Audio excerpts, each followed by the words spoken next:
Hello everyone. आज हम लोग class 11th maths chapter 1 start करेंगे, सेट्स। ठीक है।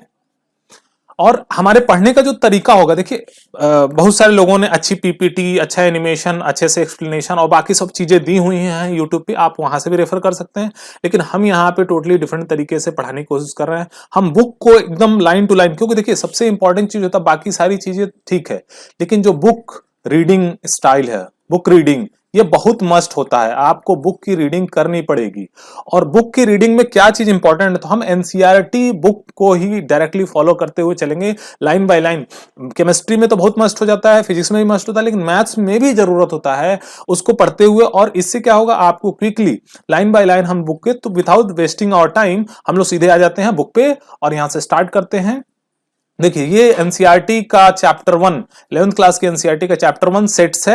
और देखिए सबसे पहले बहुत अच्छी लाइन लिखी हुई यहां पे ऊपर देख सकते हैं आप, in this days of conflict between ancient and modern studies there must surely be something to be said for study which did not begin with Pythagoras and will not end with Einstein but is oldest and youngest। GH Hardy, GH Hardy साहब ने क्या कहा कि कुछ ऐसा जरूर होना चाहिए जो कि पाइथागोरस, देखिए मैथमेटिक्स की शुरुआत देखा जाए, माना जाता है कि सबसे पहले एकदम लिखित में जो माना जाता है, माना जाता है कि पाइथागोरस से ही स्टार्ट हुआ उनके समय से। और आइंस्टीन पे आकर के जो बाकी चीजें हैं सब इन जो भी होगा इन दोनों का इन्वॉल्वमेंट होगा ही होगा, ऐसा नहीं। लेकिन कुछ ऐसी चीज उन्होंने बोला कि कुछ ऐसा भी होना चाहिए जो, तो ये देखिए इसका जवाब क्या आता है, दैट इज सेट्स। एक तरह से पहली हो गया और वो क्या है, सेट्स।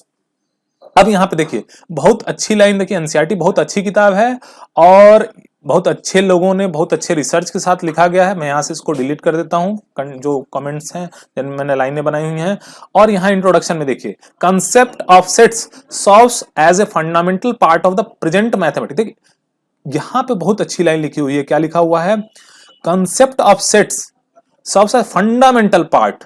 देखिए की वर्ड्स को आपको पकड़ना है, fundamental parts of the present day of mathematics. Today this concept is being used to almost every branch of mathematics. Sets define the concept relations and functions, study of geometry, sequences, probability requires knowledge of set. देखिए इन सब sectors में ये सब जरूरत। अब ये develop किसने किया, तो जर्मन मैथमेटिशियन जॉर्ज कैंटर ने। ठीक है, ये कब से कब तक रहे, 1845 से 1918 1845 से। अपडेट याद करने का बहुत आसान तरीका है, इनको पिक्चर में देख लीजिए। यहाँ पे जॉर्ज कैंटर 1845 से 1918 तक। वैसे मैथ्स में ये सब चीजें याद नहीं, लेकिन आपको अगर पता हो तो इंटरेस्ट आ जाता। अब देखिए 1845 में हम लोग इंडिया में हैं, तो इंडिया में क्या हो रहा था, 1857 में पहला स्वतंत्रता संग्राम हुआ था। उससे सोचिए, उससे कुछ साल पहले 1845, ठीक है, अपना स्वतंत्रता संग्राम लड़ा गया था। 1918 के आसपास क्या हुआ था, 1919 में जलियांवाला बाग हत्याकांड हुआ था। तो सोचिए जब हम लोग अंग्रेजों के गुलाम थे उस समय इन्होंने ये चीज डेवलप किया हुआ है। ठीक है, ही first encounter sets with working problems on trigonometric series. और ये उनको कहां से मिला सेट्स, ट्रिग्नोमेट्रिक जो प्रॉब्लम्स थे उसको सॉल्व करते हुए इस तरह की चीजों को डेवलप किया। तो यहां पे इस चैप्टर में क्या करेंगे, some basic definitions and operations involving set. इस चैप्टर में ये चीज डिस्कस किया जाएगा। तो पहले आपको बेसिक्स, बुक को लाइन बाय लाइन पढ़ते हुए, देखिए इसमें ज्यादा टाइम नहीं, 2-4 मिनट लगा हमें।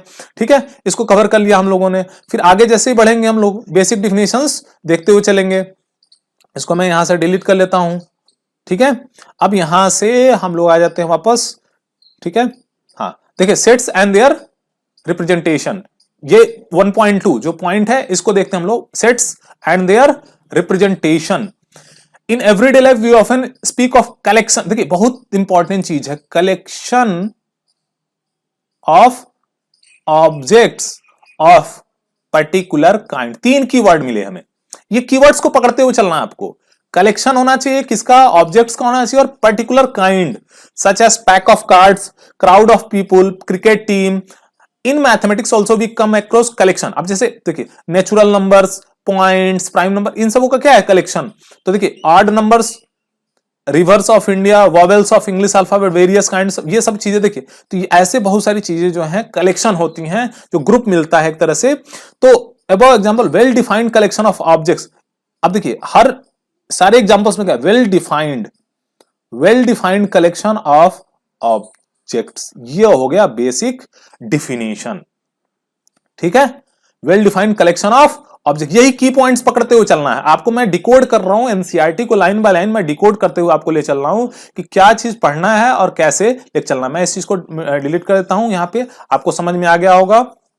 ठीक है, आगे चलते हैं हम लोग अगले पेज पे। सेकंड पेज पे हम लोग देखिए, सेकंड पेज पे हम लोग आ गए हैं। अब सेकंड पेज पे the sense that we can definitely decide whether a given particular object belongs to a given collection और नॉट। ठीक है, सेंस, ये बहुत इंपॉर्टेंट कीवर्ड मिला है यहां पे, sense that we can definitely decide whether a particular object belongs to a collection or not. For example, we can say that river Nile does not belong to the collection of rivers of India. Other hand, river Ganga does belongs to the। अब देखिए ये सीधी बात है कि नील नदी जो है, ठीक है, जो मिस्र में पाई जाती है, वो रिवर्स ऑफ इंडिया में नहीं आएगी। ठीक है, हमें हो सकता है कि ये ना पता हो कि नील नदी, थोड़ा बहुत आइडिया होना चाहिए। देखिए सेंस इंपॉर्टेंट है।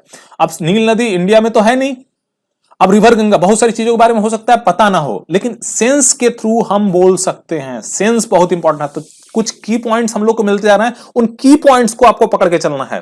जैसे अब कुछ नोटेशंस, जैसे particularly mathematics, we give few more example sets using particular mathematics. जैसे N, capital N, set of natural numbers, ये सिंबल है। मैथमेटिक्स में हमेशा देखिए जो सिंबल्स बहुत ज्यादा यूज होते हैं। जेड क्या है? इंटीजर्स का सेट है। क्यू क्या है? Rational numbers. आर क्या है? रियल नंबर्स का। Z plus positive integer Q plus positive rational number R plus. तो ये सिंबल्स आपको पता होना चाहिए, ये बहुत इंपॉर्टेंट है। इतना आप नोट कर लीजिएगा, डाउन, ठीक है, अपने नोट्स में बना लीजिएगा। Special sets given above will be referred to through this test.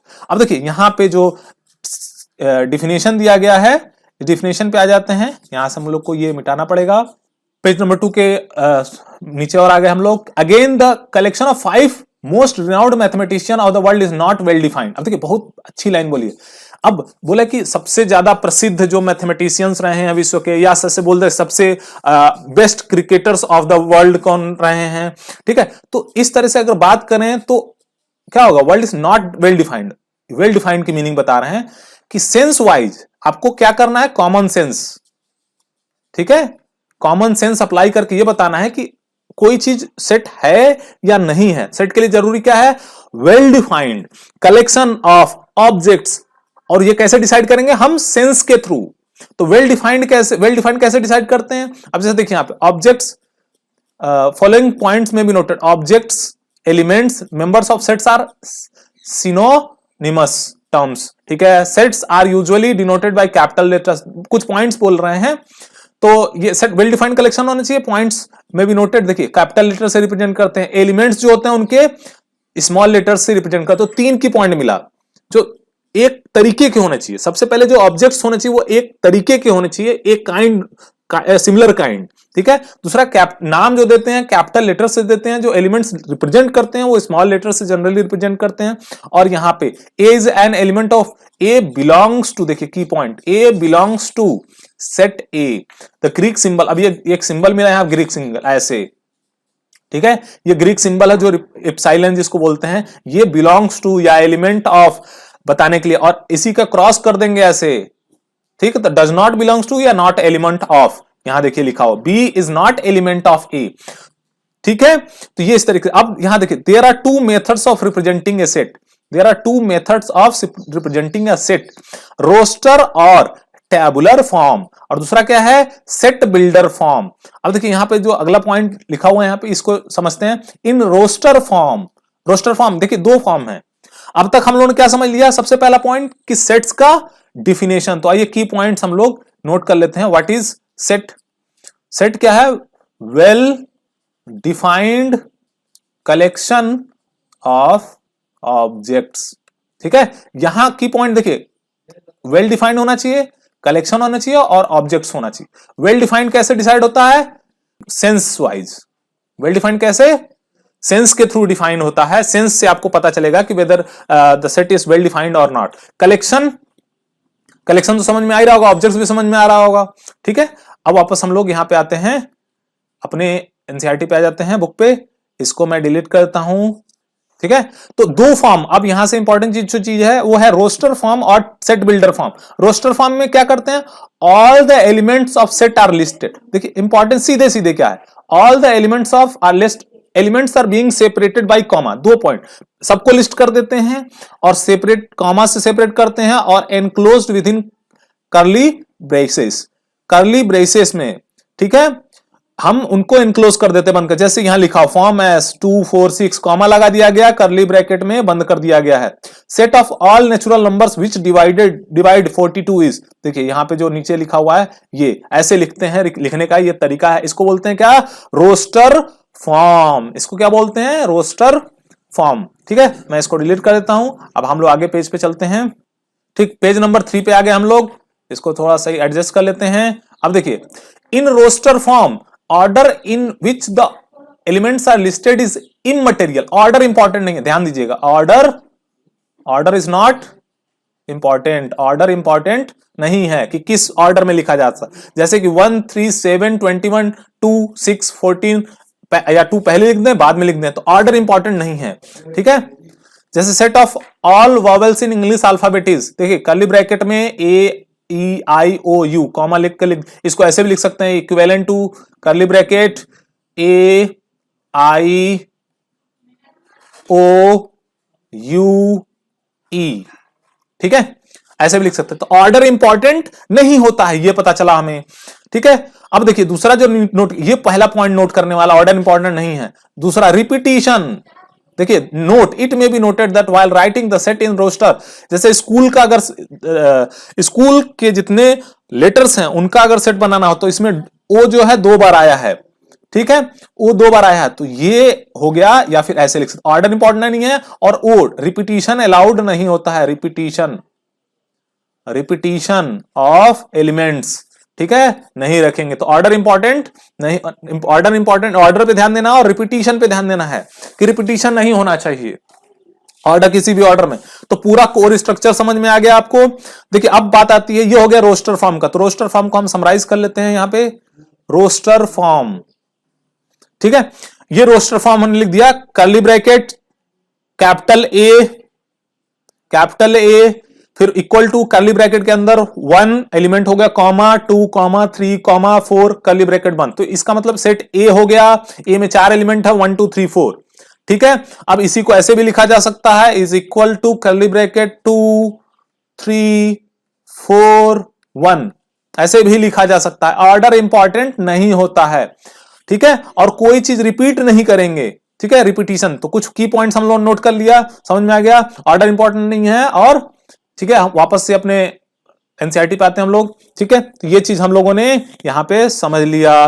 अब देखिए इन सेट बिल्डर फॉर्म, अगला जो फॉर्म है वो है set builder form, all the elements of a set possess a single common property, ठीक है, सेट बिल्डर फॉर्म। तो यहां क्या करते हैं, सेट बिल्डर फॉर्म में प्रॉपर्टी शो करते हैं, प्रॉपर्टी दिखाते हैं, कॉमन प्रॉपर्टी, ठीक है, प्रॉपर्टी के फॉर्म में डिफाइन करते हैं, तो इस चीज को हम लोग यहां पे लिखते हैं set builder form. Set builder form में देखिए क्या करते हैं, all the elements of set possess a single common property, single common property, ये बहुत इंपॉर्टेंट टर्म है।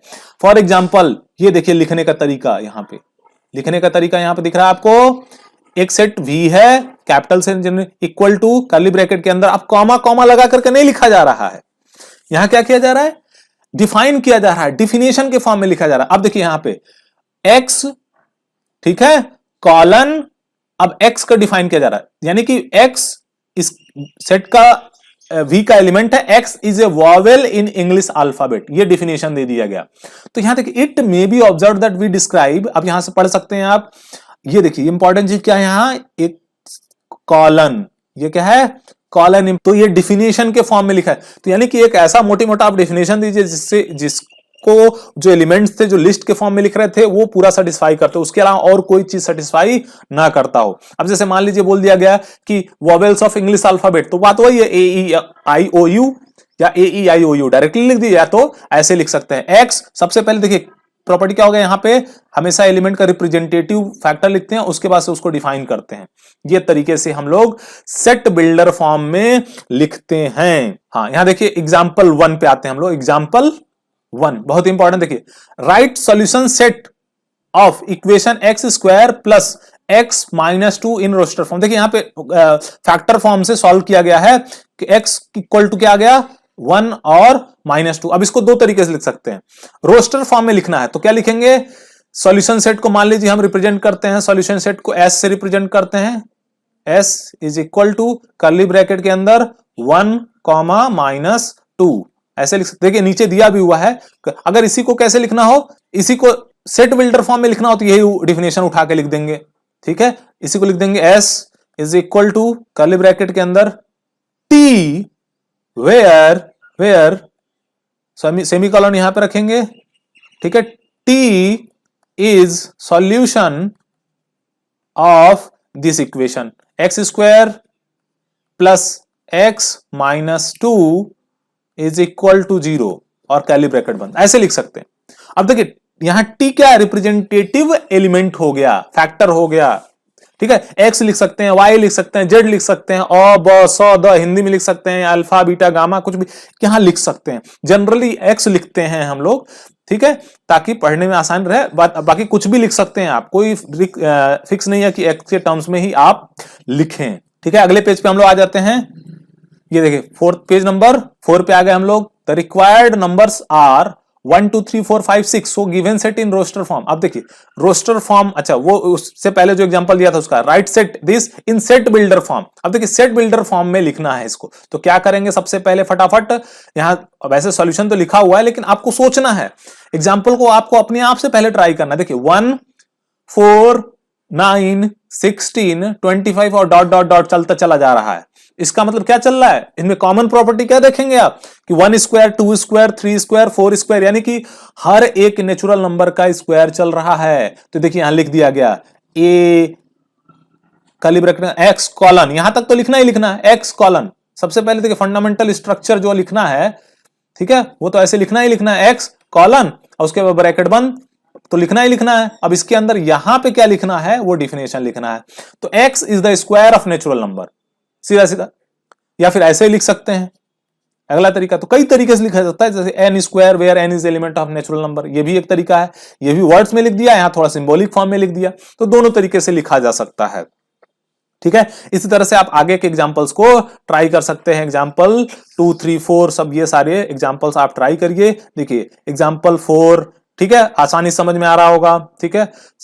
एग्जाम्पल 5 मैच ईच, अब मैच करना है तो ये बहुत आसान सवाल है मैचिंग का। 1 किसके साथ जाएगा, डी के साथ, ठीक है। 2 किसके साथ जाएगा, 0 है सिर्फ, तो सोचिए इसमें से कौन सा ऐसा डिफिनेशन है सिर्फ 0 देता हो, ठीक है। सी वाला देखिए x इक्वल टू 0 मिलेगा तो सेकंड वाले के साथ। थर्ड वाला 1 2 3 6 9 18 किसके साथ जा रहा है, डिवाइजर्स ऑफ 18 है, ए के साथ चला जाएगा। 3 और -3 बी ऑप्शन के साथ, तो फोर्थ वाला बी ऑप्शन के साथ मैच हो जाएगा। तो ये हो गया हमारा पेज नंबर 4। अब सीधे सीधे देखिए ये एक्सरसाइज 1 पे आ जाते हैं। एक्सरसाइज 1 पे, एक्सरसाइज 1 ट्राई करते हैं।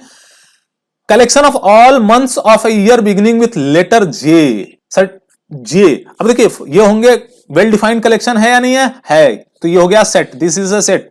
Collection of 10 most talented writers of India, अरे most talented writers, common sense लगाइए, कॉमन सेंस लगाइए। 10 मोस्ट टैलेंटेड राइटर्स, अब भाई मोस्ट टैलेंटेड का क्या मतलब है, कैसे डिफाइन कर सकते हैं। पता चला हिंदी में कोई राइटर है, इंग्लिश में कोई राइटर है, किसी और भाषा कोई राइटर है, सभी टैलेंटेड है, तो मोस्ट टैलेंटेड यहां पे नहीं बता सकते, तो ये कॉमन सेंस से हम बोल सकते हैं कि ये सेट नहीं होगा। सेकंड वाला क्या होगा, सेट नहीं होगा। A team of 11 best cricket batsman of the world, अरे भाई फिर से बेस्ट दे दिया, बेस्ट कैसे बता सकते हैं, 11 बेस्ट क्रिकेट बैट्समैन, तो ये भी सेट नहीं होगा। कॉमन सेंस लगाना है आपको, क्यों, क्योंकि वेल डिफाइंड नहीं है। वेल डिफाइंड कैसे पता चला हमें, इसलिए क्योंकि ये डिफाइंड, वेल डिफाइंड, इसके जो एलिमेंट्स है सीधा सोचिए क्या हम बेस्ट बता सकते हैं ऐसे। अब देखिए collection of all boys in your class, हाँ ये है वेल डिफाइंड, फिक्स है, जितने बच्चे हैं आपकी क्लास में। Collection of all natural numbers less than 100, ये भी है वेल डिफाइंड कलेक्शन है। Collection of novel written by writer, ये भी ठीक है, ये है वेल डिफाइंड, भाई उनके द्वारा जो लिखी चीजें वो तो फिक्स है ना। Collection of all even integers, ये भी ठीक है। तो देखिए इसमें सेकंड और थर्ड जो है ये सेट के डिफिनेशन के अंदर वेल डिफाइंड नहीं है। कॉमन सेंस लगाना है आपको, कॉमन सेंस, ठीक है। अब हम लोग आगे बढ़ते हैं, अगले पेज पे आ जाते हैं। देखिए अगला क्या है, collection of questions in this chapter, अरे भाई ये तो वेल डिफाइंड है, इस चैप्टर में कितने क्वेश्चंस, ये तो वेल डिफाइंड है, तो ये सेट होगा, सीधी सी बात है। अब सोचिए अगला क्या होगा, collection of most dangerous animals, most danger नहीं बता सकते, ये नहीं होगा। मोस्ट डेंजर भाई कहीं शेर भी हो सकता है, बाघ भी हो, बहुत सारे हैं, लेकिन most dangerous animals of the world कैसे बोल सकते हैं, ठीक है, तो नहीं बोल सकते। यहां पे सेकंड आते हैं अब, तो पहला ये हो गया डिफिनेशन बेस्ड, पहला जो एक ये सवाल जो था जिसके बहुत सारे पार्ट्स थे वो क्या था, डिफिनेशन बेस्ड प्रॉब्लम। अब दूसरा क्या है, ए 1 2 3 4 5 इंसर्ट एप्रोप्रिएट सिंबल एलिमेंट। अच्छा बताना है, ये आप कर सकते हैं, ये बताता क्या सिंबल एलिमेंट है और ये बताता एलिमेंट नहीं है, तो 0 एलिमेंट है क्या नहीं, तो ये वाला आ जाएगा। यहाँ पे 8 जो है ये वाला, यही वाला आ जाएगा, नॉट एलिमेंट, 2 एलिमेंट ऑफ, तो ऐसे आ जाएगा। तो ये सोच सकते हैं आप, सेकंड करिए। Write the following sets in roster form. Roster form मतलब टेबुलर फॉर्म, मतलब सारे एलिमेंट्स को लिस्ट कर देना है, सारे एलिमेंट्स को क्या करना है, आपको लिस्ट कर देना है, लिख देना है। तो इसको फटाफट आप सोच सकते हैं, क्या बोल रहा है, x is an integer and minus x जो है -3 से बड़ा है, बराबर है और 7 से छोटा है। तो सोचिए, बहुत ये देखिए भाषा आपको समझनी है, मैथमेटिक्स की भाषा। तो x क्या है, सबसे पहले एक इंटीजर है। अब इंटीजर कौन कौन से हो सकते हैं, बहुत है इंटीजर, निगेटिव, 0 और पॉजिटिव, सभी तो इंटीजर ही होते हैं। अब उनमें से क्या कह रहा है, -3 से बड़ा और 7 से छोटा, और -3 के बराबर भी हो सकता है। तो सीधा सीधा इसको लिख सकते हैं, मैं बता देता हूं, -3 हो गया सबसे पहले, ठीक है, फिर -2 हो गया, फिर -1 हो गया, कॉमा 0, फिर कॉमा 1, कॉमा 2, कहां तक लिखते चले जाएंगे आप, 6 तक, 7 नहीं लिखना है, -3 तो बराबर है, 2 3 4 5 6, और कर्ली ब्रैकेट क्या करेंगे, यहां से आप बंद कर देंगे, बस हो गया रेस्ट। बहुत आसान है। बी वाला आप सोचिए, ठीक है, natural numbers less then 6, natural number start from 1, तो 1 से लेकर के 5 तक लिख देना, 1 2 3 4 5 कर्ली ब्रैकेट, काम खत्म, ठीक है। तीसरा देखिए x 2 डिजिट नेचुरल, अरे बहुत आसान है, सम ऑफ इट, सोचिए, ये सब सोचने वाले हैं, ठीक है, ऐसे ऐसे नंबर सोचिए। ये डी वाला सोचिए, ये भी सोचिए, बहुत आसान है सब। देखिए बस ध्यान क्या रखना है आपको, ध्यान क्या रखना है, चीजों को आपको रिपीट नहीं होना चाहिए और ऑर्डर इंपॉर्टेंट नहीं होना है, बस, ठीक है।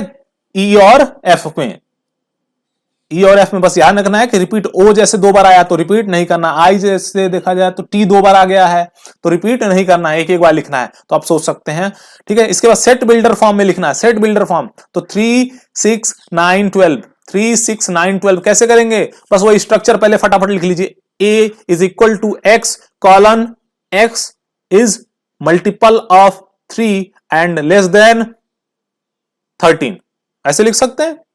मल्टीपल ऑफ 3 चल रहा है लेकिन लेस देन 13, या फिर नोटेशन फॉर्म में भी लिख सकते हैं, 3 into N, N is greater than और इक्वल टू 1 लेस देन और इक्वल टू 4, 3 4 जा 12, तो ऐसे भी लिख सकते हैं, ठीक है। आप सोचिए इसको, फोर्थ को सोचिए, ठीक है। इसमें ऐसे ही बाकी सब में आपको पैटर्न ढूंढना है, सोचना है।